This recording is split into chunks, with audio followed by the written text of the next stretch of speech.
ഈ കഥയിലെ കഥയും കഥാപാത്രങ്ങളും തികച്ചും സാങ്കല്പികം മാത്രം.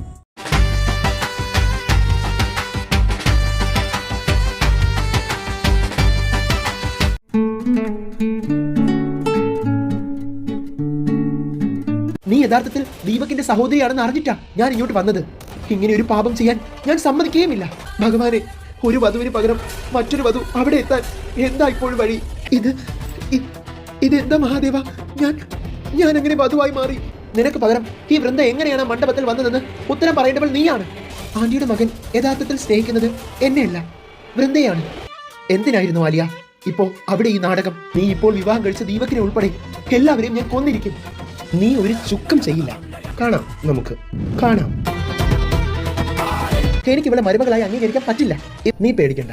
ഇനി നീ ഷിഗാവത്ത് വീടിന്റെ മൂത്ത മരുമകളാണ്.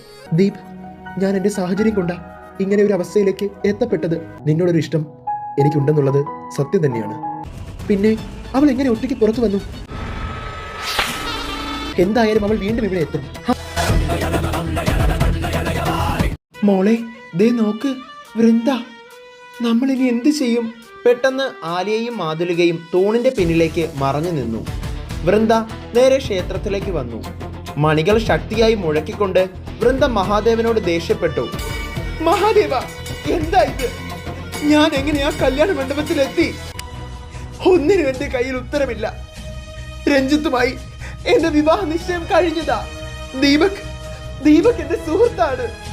ഒരു നോട്ടം കൊണ്ട് പോലും ദീപകിനെ ഞാൻ എന്റെ പതിയായി സങ്കല്പിച്ചിട്ട് പോലുമില്ല. പിന്നെ എന്റെ വിധി എന്തിനാ ഇങ്ങനെ നീ എഴുതിയത്?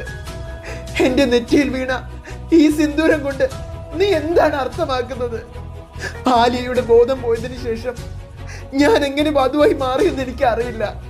എനിക്കിതിന് നീ ഉത്തരം തന്നേ മതിയാവും മഹാദേവ. നിന്റെ മുന്നിൽ കുഞ്ഞുനാൾ മുതൽ പൂജ നടത്തിയിട്ടുള്ളവളാ ഈ വൃന്ദ. എനിക്കറിയണം എന്റെ വിധി നീ ഇങ്ങനെയാക്കാൻ കാരണം. എന്റെ നെറ്റിമേൽ വീണ ഈ സിന്ദൂരവും കഴുത്തിൽ ദീപക് കെട്ടിയ താലിയും ഒരിക്കലും ഇനി എനിക്ക് അഴിച്ചു വെക്കാൻ കഴിയില്ല. എല്ലാം നീ കാരണമാ. വൃന്ദ ഇത്രയും പറഞ്ഞുകൊണ്ട് കരഞ്ഞു. പെട്ടെന്ന് വൃന്ദ കൈവിട്ട മണികൾ തനിയെ അടിക്കാനായി തുടങ്ങി. ശക്തിയായി കൊടുങ്കാറ്റ് വീശി. പെരുമഴയും ഇടിയും പൊട്ടി. ഉത്തരം താ മഹാദേവ. ഇതെല്ലാം കണ്ടുകൊണ്ട് ആലിയയും മാതുലികയും ഞെട്ടുന്നുണ്ടായിരുന്നു. മോളെ ആലിയ, അവള് ശിവഭക്തിയാണ്. ദേ നോക്ക്, ഇവള് കരഞ്ഞു വിളിച്ചതും ശരിക്കും പ്രകൃതി ശോഭിച്ചത്. അത്രയ്ക്കും വലിയ ഭക്തിയാണോ ഇവൾ? അമ്മ ഒന്നും മിണ്ടാതിരിക്കേ. അവളെക്കാളും 10 മടങ്ങ് ശക്തി നമുക്കില്ലേ? ഇവള് നമ്മുടെ മുന്നിൽ വെറും പുഴുവാണ്. അമ്മ വാ, നമുക്കിവിടെ നിന്ന് പോവാം. വൃന്ദ അന്നേരം അവിടെ നിന്ന് പറയുന്നുണ്ടായിരുന്നു. എനിക്ക് ഉത്തരം താ. എല്ലാവരുടെയും മുന്നിൽ ഞാനിപ്പോൾ ആരായി? പറ മഹാദേവ, ഞാനിപ്പോൾ ആരായി? ഇത്രയും പറഞ്ഞ് വൃന്ദ കരഞ്ഞുകൊണ്ട് നിൽക്കവേ പെട്ടെന്ന് മാതുലികയും ആലിയയും ക്ഷേത്രത്തിൽ നിന്നും വൃന്ദയുടെ കണ്ണ് വെട്ടിച്ച് പോകാനായി ഇറങ്ങി. ഇതേസമയം താൻ ആരാണെന്ന് മഹാദേവനോട് ചോദിച്ചതിന്റെ ഉത്തരമായി വൃന്ദയുടെ ശരീരം പെട്ടെന്ന് മീനിന്റെ പോലെയാകാൻ തുടങ്ങി. വൃന്ദയ്ക്ക് നന്നേ വേദനിച്ചു തുടങ്ങി. ഇതൊന്നും കാണാതെ അവിടെ നിന്ന് ആലിയയും മാതുലികയും പോയി കഴിഞ്ഞിരുന്നു. ഇവിടെ വൃന്ദ മഹാദേവന്റെ മുന്നിൽ പൂർണ്ണമായും ഒരു മത്സ്യകന്യകയാവുകയായിരുന്നു.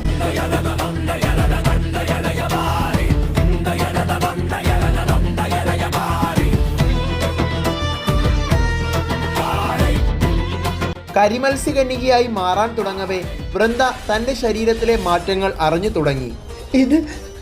ഇതെന്താ മഹാദേവ എനിക്ക് സംഭവിക്കുന്നത്?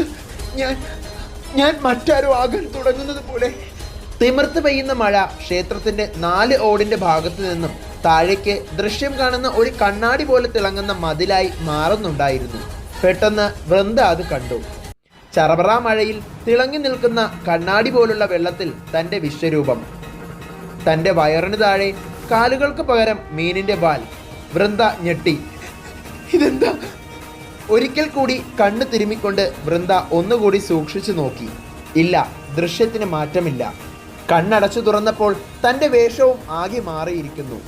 ആകെ കറുത്ത വസ്ത്രത്തിൽ തന്റെ ശരീരത്തിലെ പല ഭാഗങ്ങളും വ്യക്തമാക്കിക്കൊണ്ട് വളരെ വ്യത്യസ്തമായ ഒരു വേഷത്തിൽ. മുഖത്തും കയ്യിലും കാലിലുമൊക്കെ മീനിന്റെ ശരീരം പോലുള്ള ചെതുമ്പൽ തൊലി. ഈശ്വര, ഞാനൊരു മത്സ്യകന്യകയോ? അവളുടെ കണ്ണുകൾ നിറഞ്ഞൊഴുകി. ഇതെങ്ങനെ? അവൾ സ്വന്തം ശരീരത്തിൽ ഒന്ന് കൈ പരതി.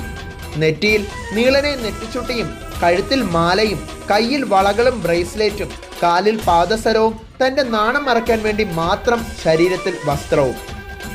അവൾക്ക് അവളോട് തന്നെ അറപ്പ് തോന്നി. പെട്ടെന്ന് വൃന്ദ കത്തുന്ന അഗ്നിയോടെ മഹാദേവന്റെ മുന്നിലേക്ക് നോക്കി. എന്താ ഇത്? വൃന്ദ അലറി.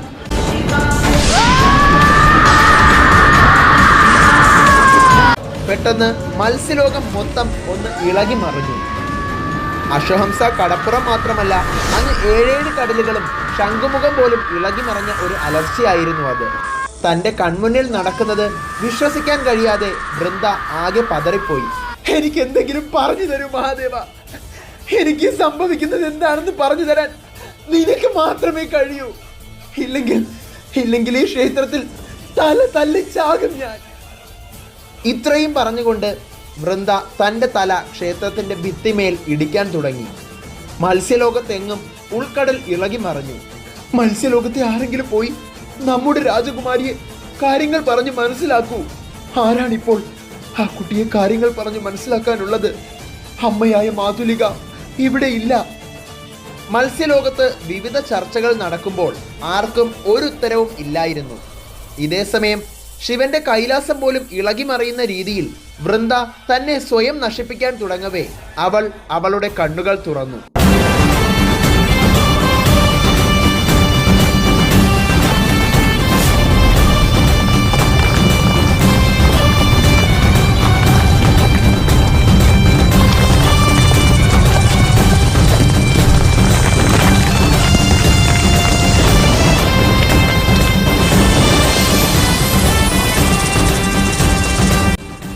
കഴിഞ്ഞ 27 വർഷങ്ങളായി കൈലാസത്തിൽ തപസ്സനുഷ്ഠിക്കുന്ന ശേഷ മത്സ്യറാണിയുടെ സഹോദരിയായ മെഹക്.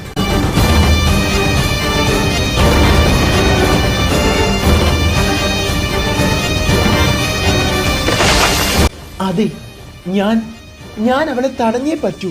കണ്ണുകൾ അടച്ചുകൊണ്ട് പ്രാർത്ഥിച്ച് മെഹക് കണ്ണു തുറന്നതും അതിവേഗത്തിൽ കൈലാസത്തിൽ നിന്നും വൃന്ദ നിൽക്കുന്ന ആ അമ്പലത്തിൽ മെഹക് പ്രത്യക്ഷപ്പെട്ടു.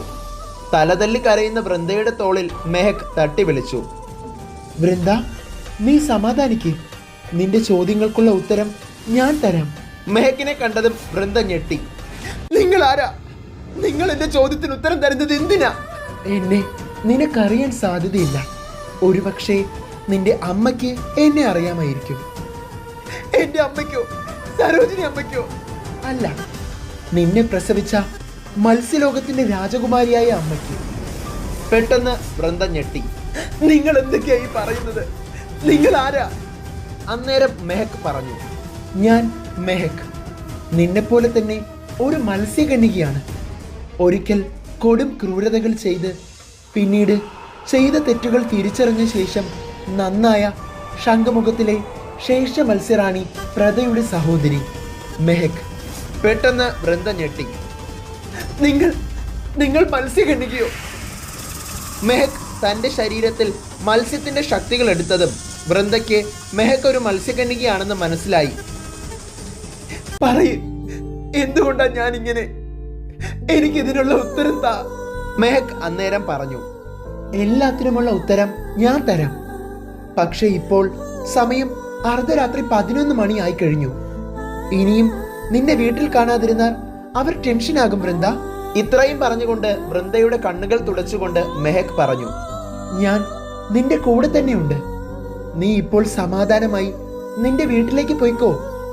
നിന്റെ എല്ലാ ചോദ്യത്തിനുള്ള ഉത്തരവും ഞാൻ തന്നിരിക്കും. ഞാൻ നിന്റെ മുന്നിൽ വന്നോളാം. ഇപ്പോൾ ഞാൻ വന്നത് നിന്നെ സമാധാനിപ്പിക്കാനാണെന്ന് മാത്രം നീ കരുതരുത്. നിന്നെ സഹായിക്കാൻ കൂടിയാണെന്ന് ചിന്തിച്ചാൽ മതി.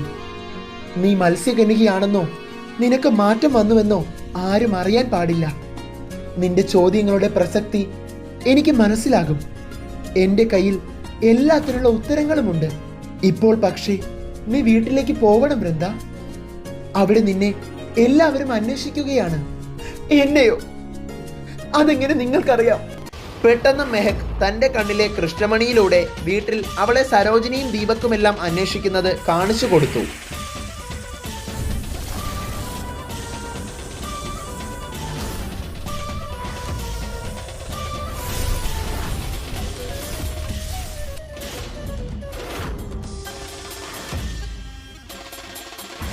നിങ്ങൾക്കെങ്ങനെ ഇതെല്ലാം അറിയാൻ കഴിയുന്നു? കഴിയും. എനിക്ക് മാത്രമല്ല, നിനക്കും കഴിയും. എല്ലാം ഞാൻ പറയാം. ഇപ്പോൾ വൃന്ദ, നീ സമാധാനമായി വീട്ടിലേക്ക് പോയിക്കോ. പിന്നെ ഒരു കാര്യം, ഒരു കാരണവശാലും നിനക്ക് ദേഷ്യം വന്ന് നിൽക്കുമ്പോൾ കണ്ണുകൾ ഇറക്കി അടച്ചു തുറക്കരുത്. എങ്കിൽ നിന്റെ വിശ്വരൂപം എല്ലാവരും കാണും. അത് ശ്രദ്ധിക്കണം. ഇപ്പോ നീ സമാധാനമായി പോയിക്കോ. നീ പേടിക്കണ്ട. നിന്റെ ഈ ജന്മത്തിന് ഒരു ലക്ഷ്യമുണ്ടെന്ന് മാത്രം കരുതിയാൽ മതി. നീ ഈ ഞാൻ കൂടെയില്ലേ? സമാധാനമായി ചെല്ല്. ശേഷം വൃന്ദയെ കെട്ടിപ്പിടിച്ച് കണ്ണുകൾ ഒരിക്കൽ കൂടി മെഹക് തുടച്ചുകൊണ്ട് പറഞ്ഞു, ചെല്ല്. വൃന്ദ ക്ഷേത്രത്തിൽ നിന്നും തന്റെ കരഞ്ഞു കലങ്ങിയ കണ്ണുകൾ തുടച്ചുകൊണ്ട് അവിടെ നിന്നും നേരെ വീട്ടിലേക്ക് പോകാൻ തുടങ്ങവേ മെഹക് പറഞ്ഞു, വൃന്ദ, നീ കണ്ണുകൾ അടച്ചുകൊണ്ട് നിന്റെ വീട്ടിലെത്തണമെന്ന് ഒരു നിമിഷം ഒന്ന് ചിന്തിക്ക് ഇപ്പോൾ. എന്നിട്ട് കണ്ണു തുറക്ക്. വൃന്ദ മെഹക് പറഞ്ഞതനുസരിച്ച് കണ്ണുകൾ ഇറുക്കെ അടച്ചുകൊണ്ട് തന്റെ വീട്ടിലെത്തണമെന്ന് ചിന്തിച്ച് കണ്ണുകൾ തുറന്നതും അവൾ ഷികാവത് വീടിന്റെ മുന്നിൽ പ്രത്യക്ഷപ്പെട്ടു. അവൾ തന്നെ ഞെട്ടിപ്പോയി. ഞാൻ ചിന്തിച്ചപ്പോൾ തന്നെ ഇവിടെ എത്തിയത് എങ്ങനെയാ? അന്നേരം പെട്ടെന്ന് ദീപക് അത് കണ്ടു. വൃന്ദ, നീ എങ്ങനെയാ ഇവിടെ പ്രത്യക്ഷപ്പെട്ടത്?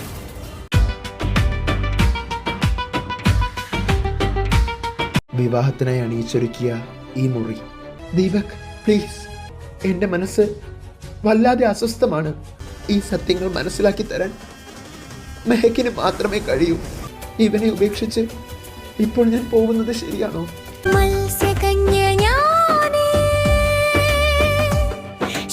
ഒരു തുള്ളി വെള്ളം നിന്റെ ശരീരത്തിൽ വീണാൽ പോലും നിന്റെ മത്സ്യരൂപം ഇപ്പോൾ പുറത്തു വരാൻ സാധ്യതയുണ്ട്.